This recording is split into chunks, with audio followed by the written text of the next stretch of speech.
Figure it out. Hello, this is Adam Koralik from Figured Out Productions. The following video is a video of some kind, and I hope you enjoy it. Hey guys, it's Adam here, and welcome to a brand new episode of Keep Dreaming. Today we're going to be talking about a brand new Sega Dreamcast game called Yeah Yeah Beebiss II. Well, relatively brand new. It's kind of technically been out for a number of years, but it's now got a pressed release, so it's going to be time to cover it, basically. Before we do that, though, a couple of things I want to say. First, yes, the Sega Dreamcast, my favorite game console of all time, does still get new games. They're just not done by major companies like Sega and so on, but they still exist, and I think it's cool to celebrate that. And one such company that has brought a lot of games recently is a company called Wave.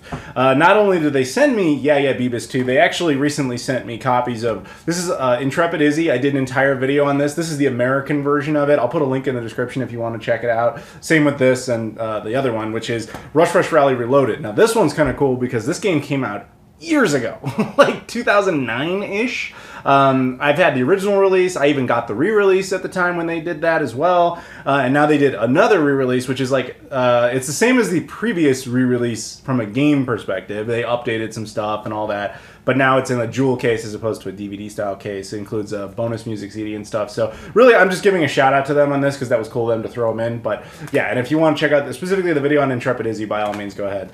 But today, yeah, we're going to be talking about Yeah Yeah Beebiss II. Now, this one's a little close to home because this one was actually made by my buddy John Riggs. John and I go to a lot of conventions and stuff together, so I see him all the time, and he's been selling like NES carts of this game for a long time. So this is the story he told me at Mo Game Con, which I'm wearing the shirt for right now, about what happened with this release. Essentially, he basically made an NES game. And that was as far as he had ever really planned to go with it. But when he needed to come up with a name for it, there was some talk of calling it Yeah Yeah Beebiss. Now, I'm not super familiar on the history of this, but I guess Yeah Yeah Beebiss was an NES game that was announced like a long time ago, but never actually surfaced. And it announced in the sense that there was some public information about a game coming called Yeah Yeah Beebiss, but what that game was essentially unknown. Years later, when he did his game, he just kind of wanted to bring that joke forward and say, oh, this is that game, it's finally out. But somebody said it would be a little bit better if you didn't actually call it that and you just slightly changed it. So they said it's Yeah Yeah Beebiss II, the sequel to the game that never even existed.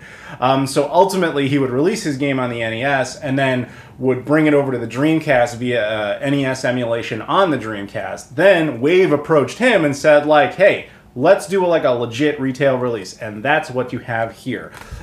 So from retro gaming legend John Riggs comes a sequel to a game that never existed. As Kyonshi Hyu and Jingshi Bo, sorry, my pronunciation's gonna be bad. It is your quest to banish evil from all 10 levels before facing a mutated mass of pure evil, the boss to end all bosses. Hue prefers zapping foes while Bo absorbs their life force. So there you go. Let's go ahead, open it up, and take a look at the innards, if you will. Right there, sealed in plastic. As I mentioned before, these are pressed releases, which I like. You know, they're not CDRs and stuff like that. This is actually like made in a factory, usually in Germany. It's always where it happens. Yeah, here we go. This one specifically comes from the UK, although I'm guessing the disc was produced in Germany. But yeah, it's got this odd like combination of the North American style artwork and the European style artwork. As far as aesthetics, it's more the European style, but the case is obviously more American. But yeah, it's got a little manual. Let's take a look at that real quick. I can tell that it's a couple of pages. All right. Yeah Yeah Beebiss II. Oh, it's from Mega Cat Studios. Right. Yeah, I used to do videos on their stuff back in the day. You got a message from John there. And it's just got information about the music, the cover art. Very cool. Additional information. Yeah, that's cool. As well as the disc itself, which is, there you go. Nice pressed disc, which I appreciate. And yeah, cool. All right, here we go. We got a special message, sort of, from John. It's kind of interesting to see his face in like an NES-style artwork. Yeah, you have two different modes, or two different characters you can play as mentioned before, and then you got two-player mode and so on and so forth. This one's a little weird compared to the other two. So if you guys saw the videos I did recently on Flea, and well, I haven't done the video on Disco yet, but I have run the game, or the Tapeworm Disco puzzle. Those two games were interesting because they were also NES games basically running on a Dreamcast formatted disc, which means they're basically using emulators. Those two, though, boot directly into the game. You don't really notice an emulator per se. This game was actually programmed by Mega Cat Studios, as mentioned before, and the game opens up kind of with an emulation boot sequence. So it's I guess more obvious it's running on an emulator. That doesn't necessarily matter. It's just kind of an observation as far as like how the two games were actually ported over to the Dreamcast. So small thing, not super important, but the game itself, it is based on a pre-existing NES or Famicom game. I'm guessing this is more of an unreleased. It's a Famicom game that probably never came here. I think. I think John told me, and I'm sorry, I just don't remember. So then he did like character sprites and stuff like that. At least I think that's how that went. As far as the game itself, basically your goal is to just kill like every one of these things that appears on the screen. This is not a platformer. It's basically a timed mission to kill like all the opponents that show up on the screen. It's fine. It's fine for what it is. It's not what I was expecting. I don't know exactly what I was expecting. I kind of thought it was more of a traditional platformer. So it's nice to have a little variety, but I'd be lying if I said this is like the most complex game ever released or anything.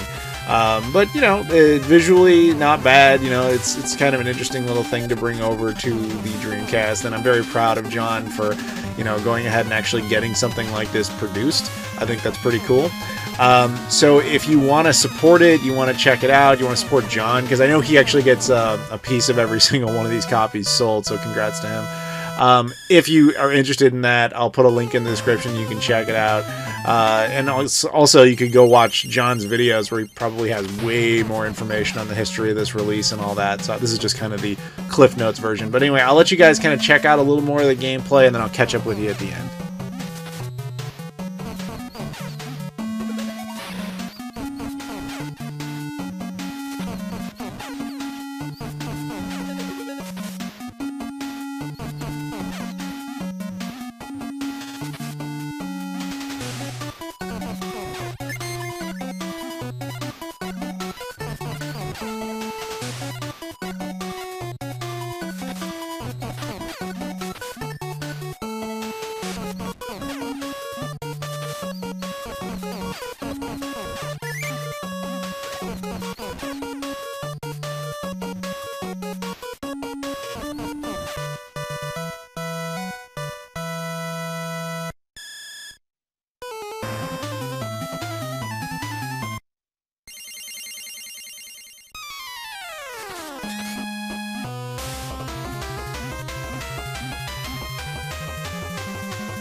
Alright, welcome back. So yeah, that'll pretty much do it for us. Spoilers, I end up failing because I suck. Because you can see I'm running out of time. But anyway, a huge shout out to Wave for hooking me up with this. Thank you again, and thank you to John very much for having this done. Thank you guys very much for watching. As always, please like, comment, subscribe, check out the new Flying and Eating channel, and I will see you all later.